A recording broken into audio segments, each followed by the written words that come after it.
I'm going to try to go pretty fast. There's a couple little interactive parts and then some worksheets in the end that I think will help your teams.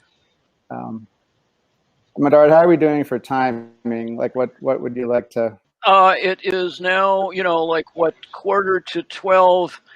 If we spent an hour with you, or 45 minutes to an hour. Okay, that should be plenty. So let me hop in here. I have the slides ready to go. So we're going to talk about this little acronym for transformation, some tools that I think all transformation people in the world should kind of have in their back pocket. Then look at some tech drivers for this decade. The 2020s until about the middle of January, we're on track to be incredibly transformative. In a lot of ways, we're still on track. And the coronavirus has actually sped up some of these transformations. Witness being here, Zooming or live webinaring all around the world. That's been a big transformation. And then, like I said, at the end, we'll look at some frameworks you guys can use in your breakout teams. In addition to helping Medard, my day job, more or less, is digital marketing for corporate clients. A lot of them are in the healthcare and biotech space here in the Philadelphia area, which is where I am from. Okay, so you may have heard this phrase, the pen is mightier than the sword, and I have my little pen here. And this is a little mnemonic. If you have a pen handy, grab it and hold on to it. And maybe 5 or 10 years from now, you'll pick up your pen, you'll be like, oh yeah, what was that? The paradigm shifts, exponential growth, and neuroplasticity. So these are 3 really critical ideas and sort of things to tune into as you look to tackle some of these global solutions. So let's go through and look at each of these paradigm shifts, exponential growth, and neuroplasticity. I'm going to try to pronounce that correctly here today. So the pen is mightier than the sword, and let's dive into paradigm shifts. Now, paradigm shifts, it gets a little overused and cliche, but there's actually some pretty cool background behind it. And on the left, I'm afraid the doctor is telling the patient, I'm afraid you've had a paradigm shift, right? Like what is it? Some kind of disease. But really your paradigm controls how you use your time, how you actually perceive things. And we'll get into that in a second. It controls your expectations and effectiveness. And it controls, really how much money you think is appropriate to earn. So if you really want to start to change your own life or work on these global solutions, you really have to dig in and try to understand what are the underlying assumptions and paradigms. And I think we've been talking about that a little bit the last couple of days. The guy who really popularized the word paradigm was a writer and scientist named Thomas Kuhn.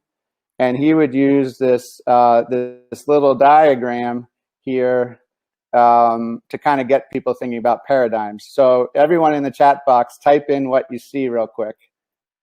And it's interesting because if this was a project, is it going to, take off like a bird or run away like a rabbit? And this is one of those, and it's interesting. Yeah, we got some bunnies and some ducks. Keep typing, everybody. We'll kind of see what we've got here. Now some, Medards can see both. Right. So if you haven't caught on, this is one of those visual illusions. If you look to your left, you kind of see the duck and the beak here. Can you guys see my mouse, by the way, moving around or no? I don't see it, Jim. Okay, hold on. I wonder, I'm going to do some real time. Now, can you see the little pencil? I can see the palette on the left, but okay. So so over here you can see this would be yeah. So that's we're trying some interactive tools here. So that would be the duck's beak, but over here this could be the nose of the bunny, right? If you sort of look back and forth. Everybody with me here on this? So these next couple slides are more of the same thing, just to kind of point out and make you realize if you're looking for a duck, you're going to see a duck, right? And as I said, hey, everybody, look at the duck. You'll see the duck, and you might miss the rabbit, right? And what Kuhn found is that scientists, their bias and perceptions could be so strong that they would totally miss the rabbit here and think that they were stuck with a duck, right? So some of these other pictures, all right, this is another good one. What do people see here? Just go quick. What's the first one you saw? Whose legs? Women. Yeah, women's legs. Everybody else? Do you see the men's legs down here at the bottom if you look at it that way? Right? Back and forth, right? So this is another one of these, again, sort of depending on what you're looking for. Are we having fun? I can't tell. Well, we'll keep going. So that's one. Now this one takes a second, right? So it's, I think at least for me, right away, it was an old husband and wife. But then if you look more closely, you can see the two sombrero guys kind of sitting there playing guitar in front of the gold chalice. Do people see that? Yep. That's kind of a cool one. And there is a point to all these, so we'll just do a couple more. Again, this is an old man holding his hand on his chest, or it's a woman in a dress on the right with talking to a guy, and that's a dog lying there on the bottom left. So again, your paradigm can really shape what you see. Here we see a girl staring straight at you, but look again, it's a girl looking to the left. This one is one of the more sort of surprising ones, right? So either it's a girl staring straight at you, or now I'm going to tell you, this is her nose kind of pointing to the left, right there in the middle. Now this one's a little risque or not, depending on how you look at it, right? So it's a cowboy with his hat, or it's a woman sunbathing in a bikini, right? Again, it sort of depends what you're looking for. And this one is an important one for, especially in terms of climate change and accurate data, right? Because depending on where you stand at things, you may have a different perception of what the data is telling you, right? And you have to kind of stare at a second, but if you sort of look at these logs on the left-hand side, there's 4 of them, but if you count them on the right, all of a sudden there's 3, and what's going on here? And this is an important thing to kind of consider in your teams is, what are our data sources, and do we feel they're accurate? So that's something probably to keep in mind for Monday's presentation is, here's where we sourced our data, and this is our confidence level. Yeah, and there's lots of these. Now this is the more current news, and again, we're going to get a little more abstract here in terms of just conceptual paradigms. Are we in the best of times or the worst of times? At least in terms of the U.S. economy, right? And this a lot of people saw this come up on CNBC News, right? When the bounce back in the market, right? The best week since 1938, but down there in the little Chiron, whoops, 16 million people lost their jobs. So again, we could be doing really well economically, like, we're actually pulling through, or if you're one of the 16 million and you're struggling for rent, it's probably not such a great time. And again, this is kind of a conceptual paradigm of how people are looking at things. And this cuts into climate change a lot, just per the earlier presentations this morning. People living in coastal cities, a 2-foot sea rise is going to be a problem. People inland or up in the hills, maybe not as urgent. So there's perceptions and paradigms and where you sit are all kind of tied together. Now, climate change is a huge paradigm shift, and I was kind of struggling around to find another sort of paradigm shift to talk about where someone worked it through. And Kepler, I don't know how many scientific historians are on the call, but he was born in 1571, and when at that era, Copernicus was just sort of starting out that, hey, maybe the Earth isn't the center of the world. But a lot of people at that time, you can see here, here's the sun at the top circling around the Earth, right? And that was kind of the prevailing worldview. And Kepler was a brilliant mathematician, and I don't know how well you guys can see this on the screen, but this was sort of the diagram of all the different. The sun is there, kind of 3 rings up. The Earth is in the dead center, and everything is circling around the Earth. And this was the geocentric model of the universe. And if you think about it, at that time, they didn't have very powerful telescopes. You know, the optics were just getting into place, so they couldn't very easily figure out what was going on. And there was a lot, just like there's a lot of sort of entrenched ideas about climate today, there was a lot of entrenched ideas about the Earth as the center of the universe. So Kepler was a brilliant mathematician, and he looked at the data to try to figure out what was going on. And there's also a lot of mythology that everything had to be perfect, like all the planets traveled in a perfect circle around the sun if they did travel. So he had a lot of kind of baggage and mythology to dig through to get to the heart of what was really going on. And at the end of the day, he was able to, he spent 8 years looking at the data of Mars. And Mars is an interesting case if we have any astronomers on the call, because of the way it orbits. There's times in its path vis-a-vis the Earth where it looks like it's going backwards in its orbit. And it just would go backwards for a little bit and then keep going. And there was no mathematical model that really could explain this in any sense. And finally, Kepler, because he was so dialed into this data and kept poring over it, was able to unlock the fact that the planets go in an elliptical orbit. And ta-da, you know, it now, all of us now, well, of course, the sun is at the center of the solar system and the planets orbit around. But this was just 500 years ago in our human history that we were able to sort of unlock this ginormous paradigm shift. And at the heart of it was really going through all the data and also the use of analogies. Like there's a couple of good books I read about this where Kepler just kept trying to make things up. Like he had no idea of gravity or motion or force or any of the things now we sort of take for granted, right? So he, you know, are the planets in some kind of ether or on a string or being pushed along or pulled along? And how does the sun, you know, what's happening between the sun and the planets? All of that, he had no foundation. So he just kind of made it up as he went along, and finally was able to get the mathematics that worked and could explain all the movement of the planets.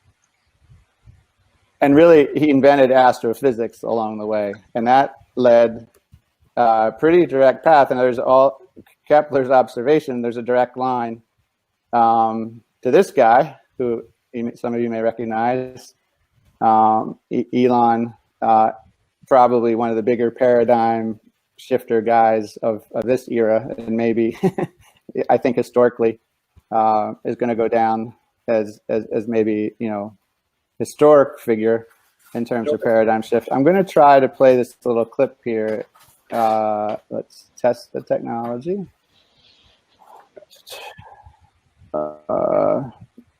Let's see. Yep. All right, play. If you look at, say, the cost of a Falcon 9 rocket. Can you guys hear that? Little nod, Medard.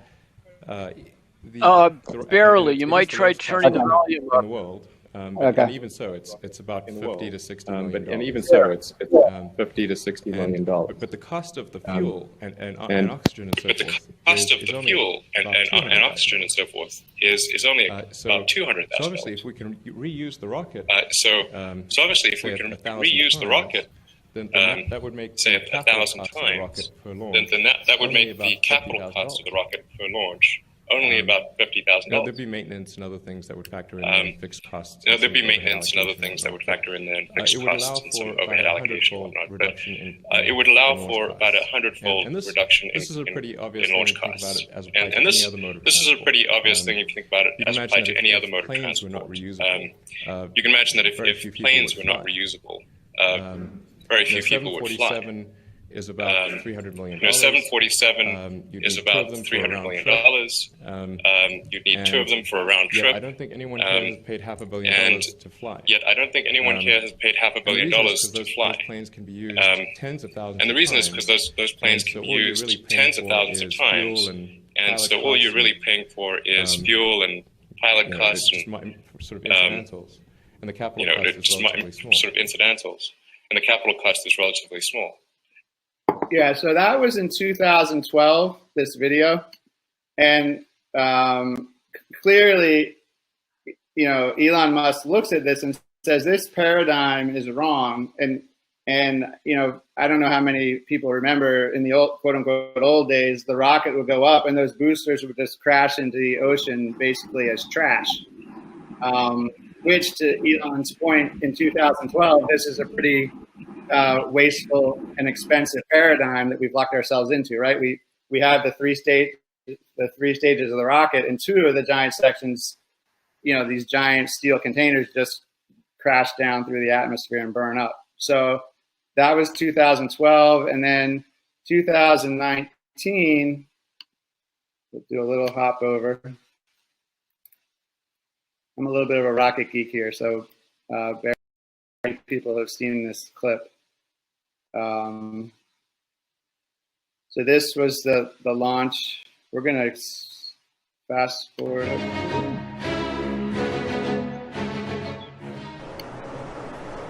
Minus 15 seconds. Vehicle flight pressures. 10, 9, 8, 7, 6. Separation, the side boosters were traveling slow enough to turn around and make their way back to land at our side. Okay, so you can see, so this was from the launch day, and you'll hear the breathless announcers here. I hope in a second. Maybe not. And the reentry burn is complete for the side boosters. Coming up in about 30 seconds, the center core, which you see on your center screen, will begin its reentry burn. Now, just pause here. Remember, it just there was some method to the madness here. Like everything Kepler had learned, made all this possible, right? So we shifted paradigms. We figured out what was going on in the planets, and now we can do rocket travel. And there you can see the reentry burn for center core has begun.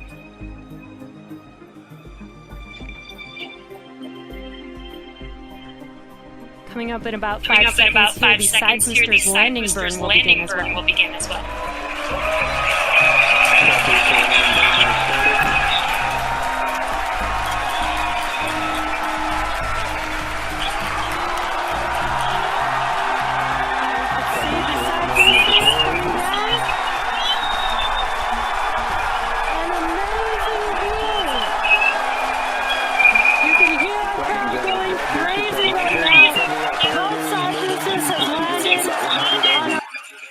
Right, so that's a pretty dramatic paradigm shift, right? So instead of dumping the rockets into the ocean, they were able to land them. And then if we hop forward like another minute or 2 here, you can see the big booster land.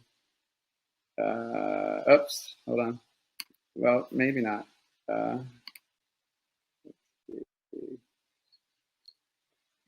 about here. So now the main booster's about to land. So again, as we mentioned earlier, this is going to be a challenging landing, and we are landing on our drone ship, of course, I still love you.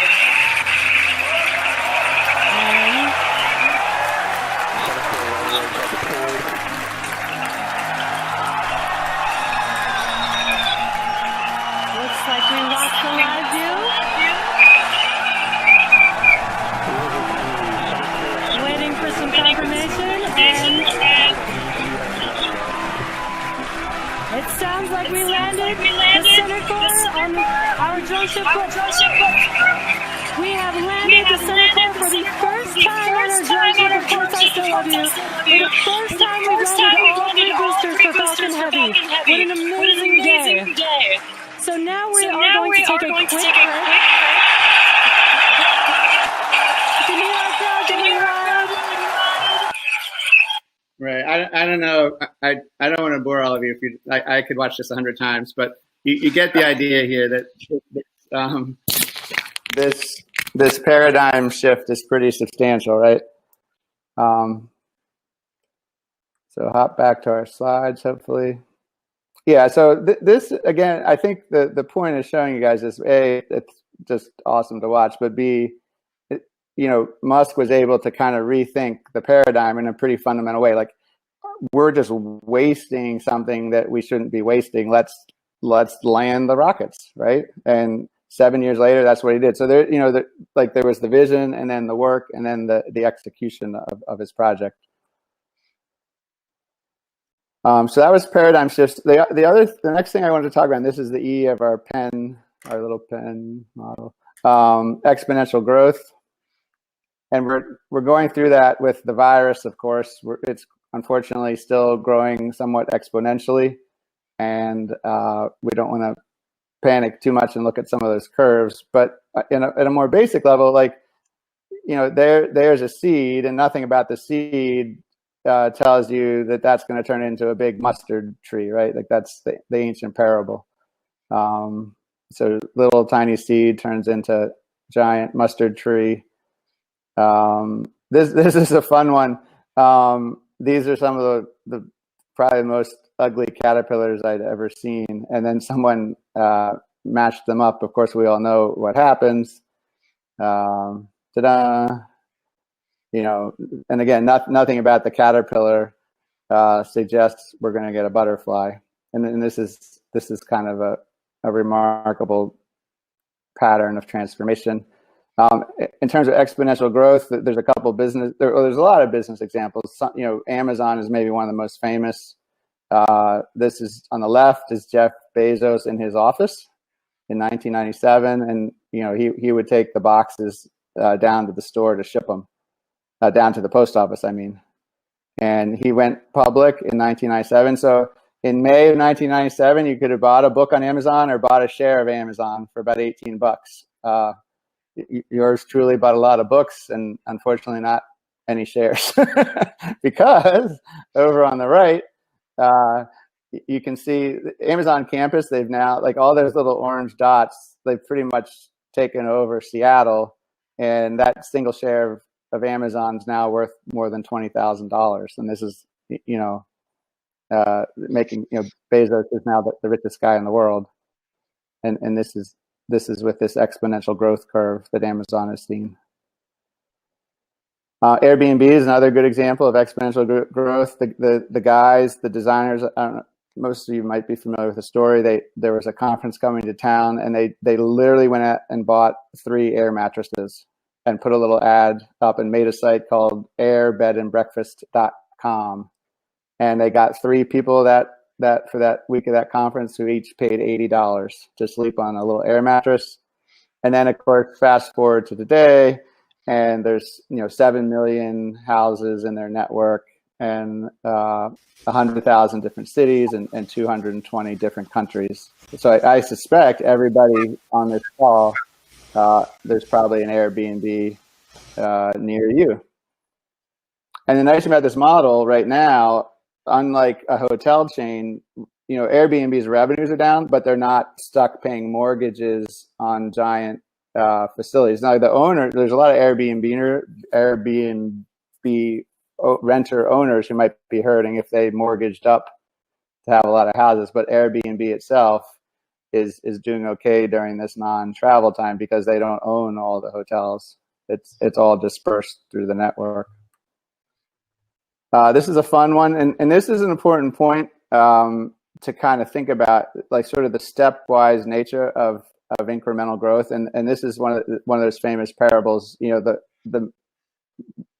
the old man comes before the king, and the king wants to pay him. He says, "Oh, just give me a grain of rice today and double it tomorrow, and do that for the whole month." And you guys have probably heard this. And the king says, "Sure, why not?" So the first couple doubling. So at the end of week 1, we've got 64 cents. The end of week 2, we're at 81 cents. Any guesses as to where we end up? Anyone want to guess at day 31? Guessers in the text box. Here we are. Oops, wrong way.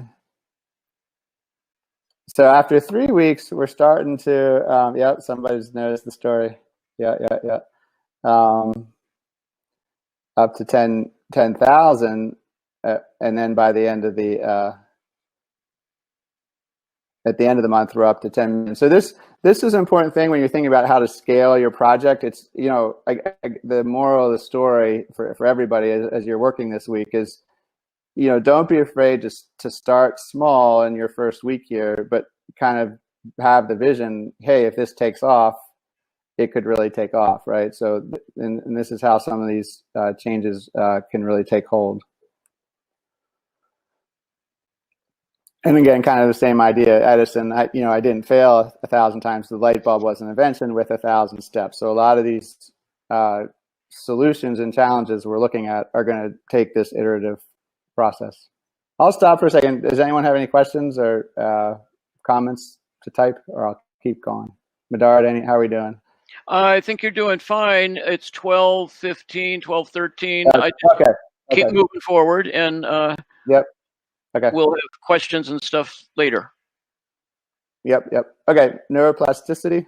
This is the last one of our PEN. So paradigms, exponential growth, neuroplasticity. Now this is about the human beings that we're working with here, our fellow human beings and other humans around the planet who we're trying to interact with. This is some of the stuff I've been doing in the book I'm working on. And what it really is about is there have been some incredible breakthroughs in neuroscience.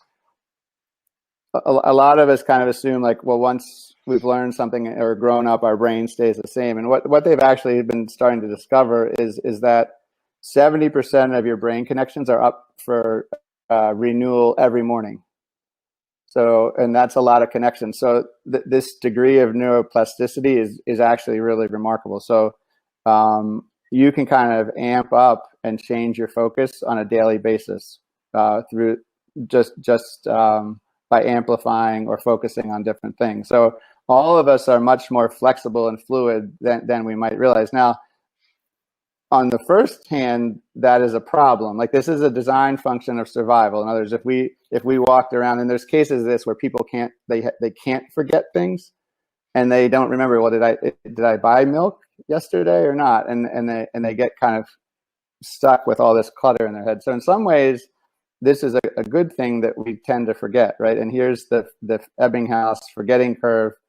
If you don't review something at the end of the first day, you lose 50% of it. And, you know, all of us have been through school and kind of know, you know, we try to cram and avoid the Ebbinghaus curve of forgetting. And if you don't review material, 70% of it's gone within a week. And for any kind of change project where you're working with other people, there's some pretty important implications, right? Like, everything you tell somebody, they're going to forget half of it immediately. Including this presentation. So, you know, that's just the way our brains are wired, right? And there's more examples of how this plays out. So when you think of New Year's resolutions, right? So here's New Year's Eve. A week later, 1 out of 4 people have already quit. And by the middle of the year, more than half the people have quit. Right, so our New Year's non-resolutions, we're really not very good at following through. And here's gym memberships, the same thing. There's January, and so for all these projects we're working on, this is a factor we have to really kind of pay attention to. And the punchline is the way to beat kind of the forgetting curve here is to really build in some reminders, especially kind of in the initial push for whatever project you're working on. So tell it to them on day 1, tell it to them on day 2, tell it on day 3, and then at the end of the week, and 1 week out, and even 2 weeks out, 3 weeks out. So if you're doing any kind of communications or education, be sure to build in these reminders, because of our of our neuroplasticity, and also because this age is so distracted, right? Like, not only are we dealing with sort of a brain that's wired to forget things, but we're also now wired up in a way that we're constantly getting, new input, right? Like phones by the side, text messages coming in, Jim's trying to do a presentation, what's for lunch, what's for dinner. The mind is always kind of getting off course, right? So it's important to build in some of these steps. And what they're finding in a performance mode is some of the top performers, and you've heard about the 10,000 hours rule. So if we go back, like good practice and good performers, this is kind of your B plus A type of student, right? That you get very disciplined, and you study it, you come home, you look at your notes, you look at them the next day, you hit them again midweek, and by the weekend, the next weekend you have it memorized, versus the cram it the night before. And we're probably, I don't want to speak for everybody, but I'm on the cram side of things for the most part. But what they found, so good performers will kind of do it like this. The world-class performers will do their practice session, and then they'll even amp it up further. So whatever they learned on day 1 or day 2, they'll customize it and play around with it and do something innovative and creative with it that's even above and beyond the skill set. So whether it's, some basketball move or something on the piano, like they'll put a little riff in, or if they're writing, they'll come back and edit it in a whole new way. They'll force themselves. So this is sort of how you can even beat the performance curve and do this deliberate practice in your routine. But I think it also applies to these projects, challenge people and then try to take them to the next level with whatever you're doing. And this is one of my favorite quotes, and the older I get, the more I think this is, maybe one of my favorites. You got to keep the enthusiasm going, right?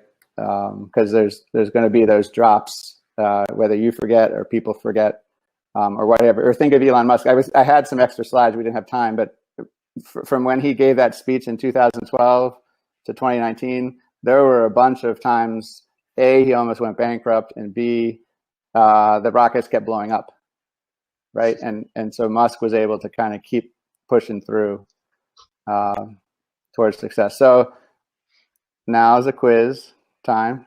P, paradigm shift. E, exponential growth. N, you should all remember that because we just did it, right? Neuroplasticity. So I hope you'll remember that for at least the end of the presentation. And now we got the where with time. We got about 10 more minutes. I'll speed it up here.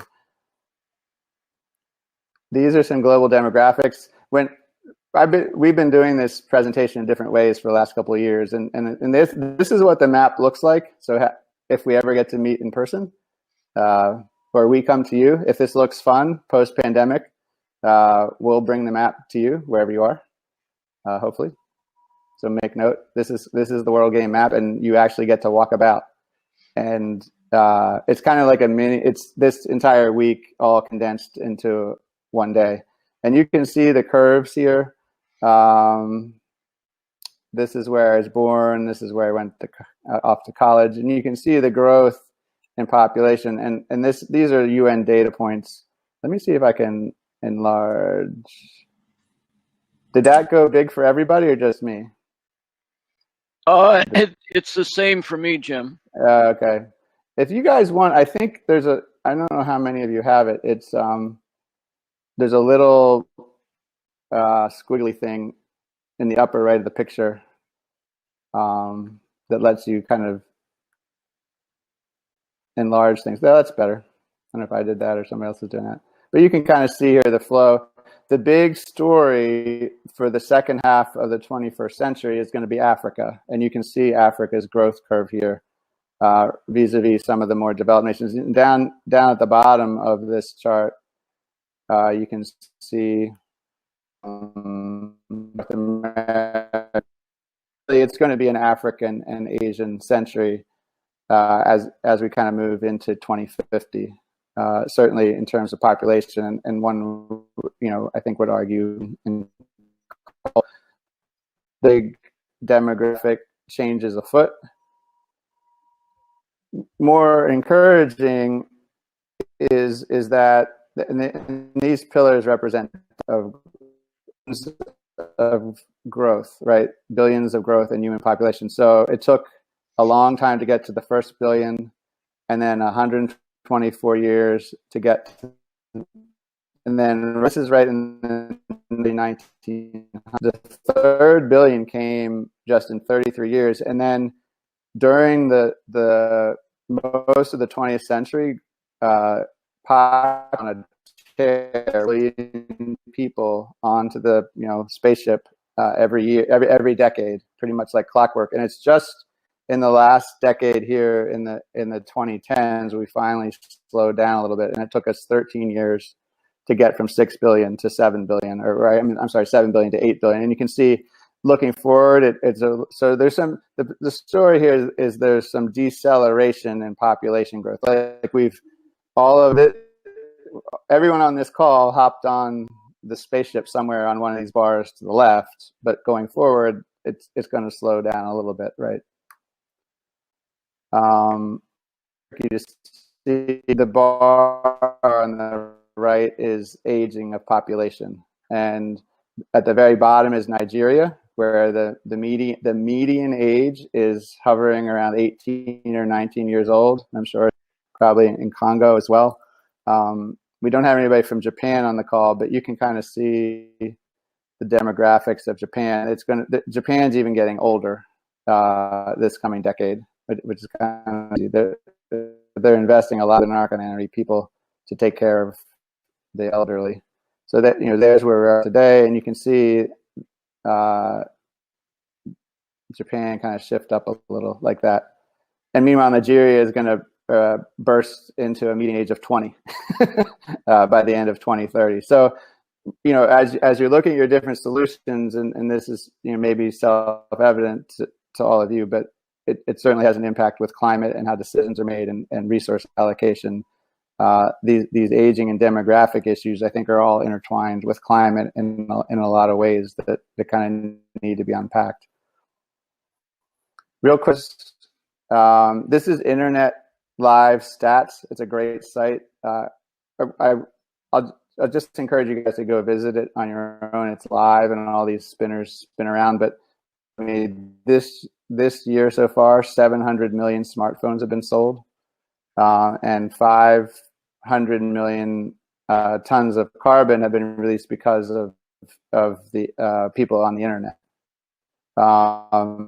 The technology is rolling out, but it's also having environmental impact. Augmented reality. So everyone has these smartphones, more and more ways to kind of hold up the phone. And this is like Pikachu turned for constructive purposes, right? But not the Pikachu, the Pokemon Hunt game, right? Diagnostics on demand. The phone can actually help you diagnose things. I'm going to bang through these. Wearable monitoring. All this stuff with the iWatches and devices on your body are going to provide more and more data about people's health. Autonomous vehicles. This is a huge one. This, of course, Elon Musk is in the middle of this himself. But even just this week on the right, like CVS is going to have little cars deliver medicine to people. And this I would argue is going to be a kind of, means just because this type of vehicles will get cheaper and cheaper and just have such a cost benefit to scoot around and deliver things. Voice driven. I don't know how many of you have an Alexa, but this trend is going to take off in the 2020s, and just you'll be able to talk to all kinds of different devices. Medard remembers I brought Alexa to one of the presentations and talked with her. The marketing data. So one of the things that's pretty cool, like, and this has been in sort of what my day job is, just the amount of data, and it can be a little Orwellian, but also very powerful in the sense that you can dial up and send the right information to the right person at the right time, and that that can be used for good or bad, right? So in this case, all of you have found each other and connected, and that's some valuable data for good. But then it can also be used for other not so good purposes. And this goes back to kind of bias. One of the things to watch out for when you get your data is a lot of the data has been collected and they just send it to the head of household around the world. So the UN has been doing a lot of work to make sure that the women get included in whatever is getting counted in terms of data sourcing. This is the drones part. So drones technology is going to just, we're still in the early Model T stages of drones. So in the next 10 years, these drones are going to get fantastical and be able to do all kinds of crazy delivery stuff and shrink supply chains and bring things and monitor climate change, or if there's a flood, the drones can kind of come in and see what happens. So this could be an interesting line of thought for some of your projects, maybe. And here's more drones for agriculture. And you can see, the one on the left is doing pollination. The one on the right is a vineyard, and it's two side by sides. And on the right are the grapes that are ready to pick. And the drone can just fly over and beam back to the farmer and say, all right, these are the clusters of grapes you should go pick, this weekend. So that's just kind of remarkable technology.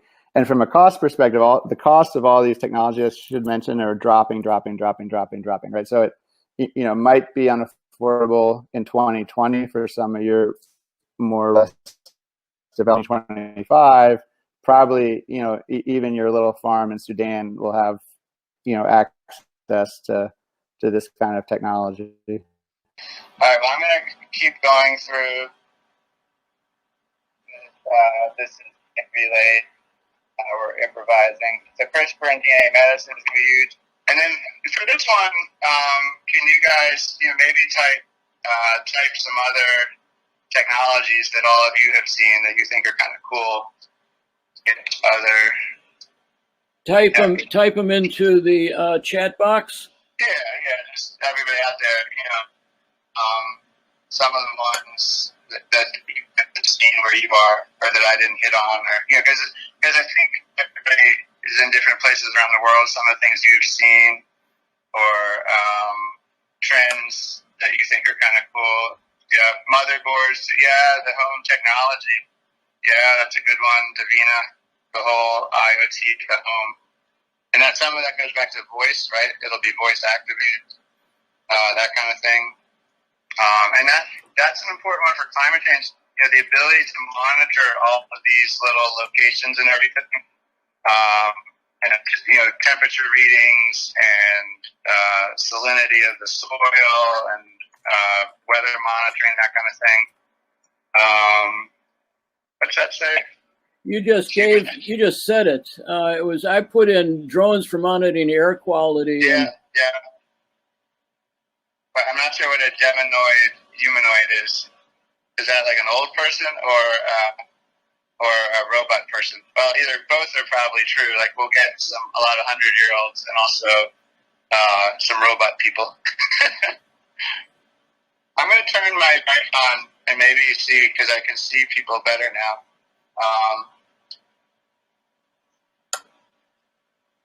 All right. Can you? All right. So I think you guys can hear me now through the system again. Is that true, Medard? Yes, I can hear you. That's for sure, and maybe. I'm hoping everybody else can as well. No. Well, keep going. All right. So just to wrap up. Hey. This canvas has some things on it. Let me see.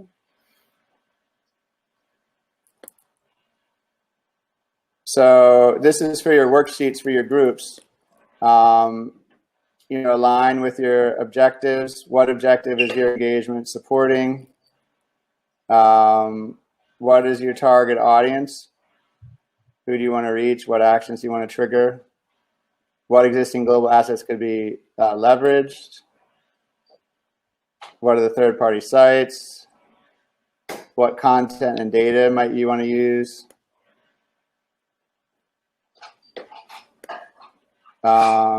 Promotion, how you promote and deliver your program. And then most importantly, how will you try to measure it? So that slide I can share with you guys, and I made a blank version of it. And you're going to send it to us, or will we grab it off of your slideshow? How will we get it? This one is another exercise that I think is pretty cool. It lets you mash up exponential mashup exercise, where you can take different kinds of tech trends and different sort of consumer trends and come up with a what if scenario. So what if we combined, augmented reality with green consumerism and develop some kind of compelling message with AR around climate change? And that would ladder up to your goals. And that is all for today. So let's, if there's any questions for Jim. Yeah, you can type or just do the voice thing, either way. So Ellen's question, Jim, you want to address that? You told me, but I don't know if anybody else. Yes, copies. I can share. Okay. And any other questions for Jim on his presentation, either specifics or general?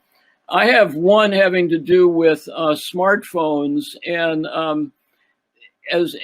the combination of drones and smartphones and dealing with climate change, at least in terms of the monitoring point of view, like what's happening, who's dumping what where, or monitoring air quality in cities and stuff. But I'm not sure how to incentivize people changing what they're currently doing. That's a good question. I mean, and that goes back to the paradigm shift of, what's sort of an obvious, or that wouldn't be obvious, what's a kind of a clever way to incent. I heard someone, I think there was a speaker yesterday saying about not, everyone's gotten used to the good air quality during the pandemic, right? So maybe having experienced things this way, they'll be happier, more appreciation of the clean air. Now, how that gets incented, I don't have a quick answer for it, but I think just having better data, the quality of the pollen count, I've seen more and more pollen count over the last 10 or 15 years, especially promoted by the drug companies who want to sell you Claritin. But I mean, that data is more and more available. So, as we get more and more data about some of these problems, that's the first step. If you think back to Kepler, right? First step was just getting clearer and clearer data, and then that lays the foundation for your paradigm shift. So, Jim, there's a question. If you can see your screen, maybe you could read the question and then answer it.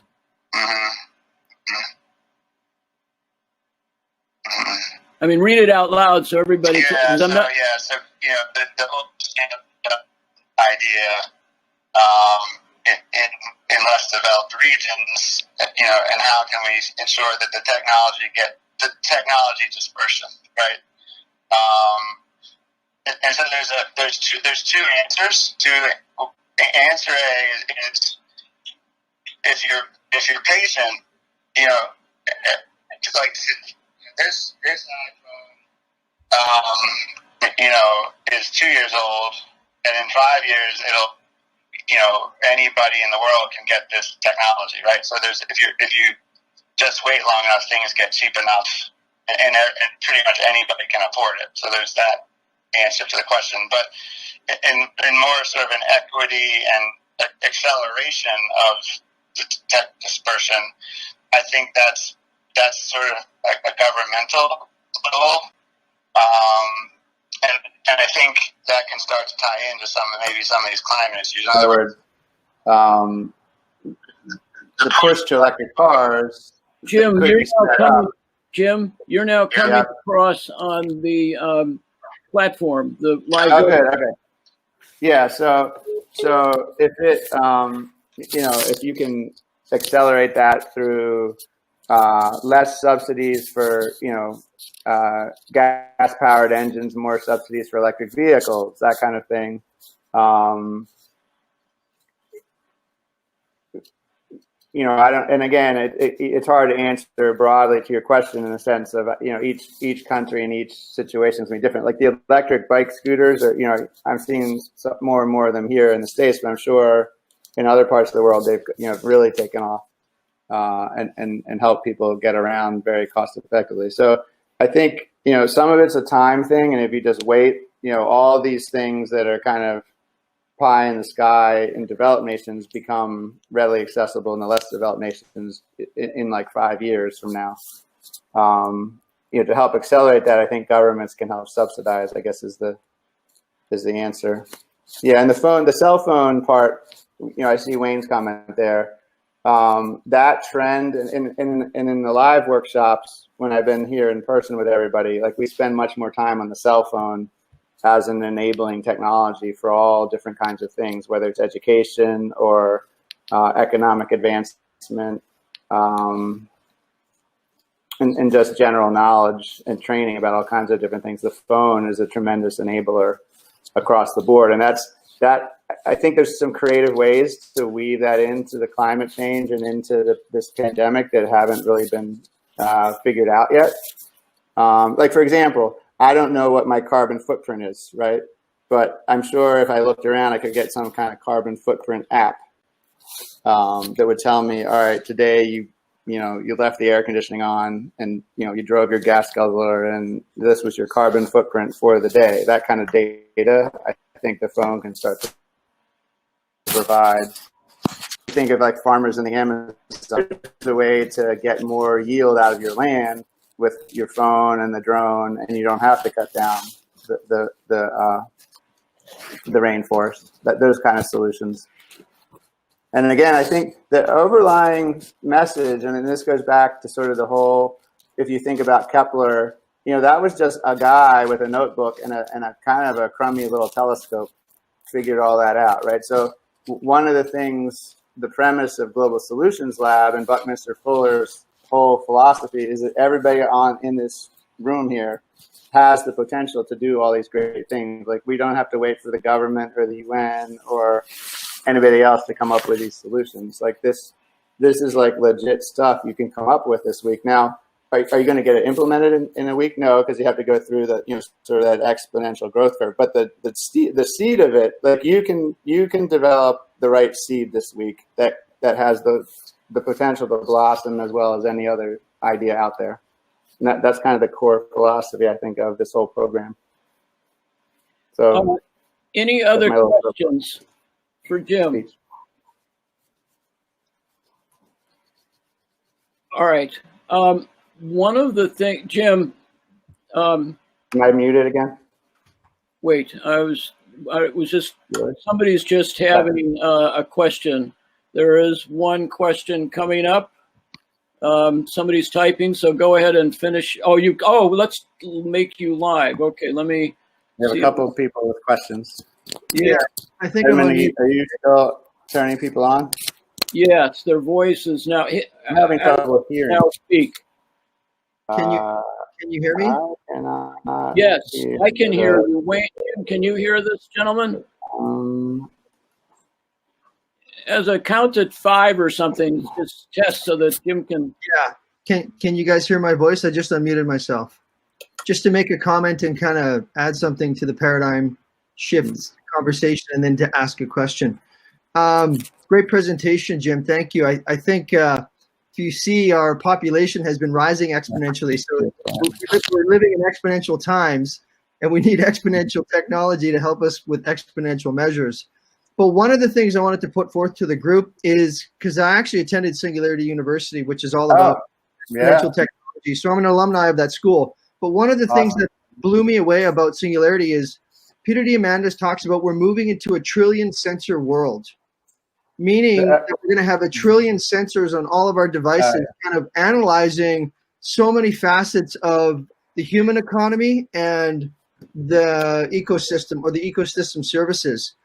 And then the next thing is that as the world all gets devices, smartphones, and as the world gets blanketed in Wi-Fi, that's probably going to come from a fleet of mini satellites, everybody on Earth will literally have a device in their hand connected to a trillion sensors potentially, or access into apps and different sources. So almost every human on Earth will have the whole world in their hands.